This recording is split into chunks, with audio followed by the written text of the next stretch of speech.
ശമര്യ എന്ന പേര് എവിടെ നിന്നാണ് കിട്ടിയത്? ശലോമോന്റെ കാലശേഷം ഇസ്രയേൽ രണ്ടായി ഡിവൈഡ് ചെയ്തു എന്ന കാര്യം നമുക്കറിയാം. ജൂഡയും ബെഞ്ചമിനും കൂടെ ചേർന്ന് സദേൺ പാർട്ടിൽ ജൂഡ എന്ന രാജ്യവും 10 ട്രൈബുകൾ ചേർന്ന് നോർത്തേൺ സൈഡിൽ ഇസ്രയേൽ എന്ന രാജ്യവും സ്ഥാപിതമായി. ജൂഡയുടെ ക്യാപിറ്റൽ യെരുശലേമും ഇസ്രയേലിൻ്റെ ക്യാപിറ്റൽ തിർസ എന്ന നഗരവുമായിരുന്നു.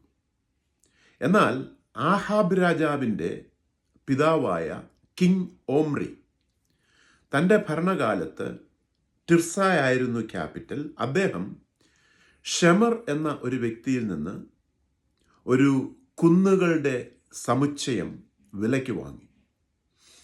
എന്നിട്ട് അവിടെ ഒരു പട്ടണം സ്ഥാപിച്ചെടുത്തു.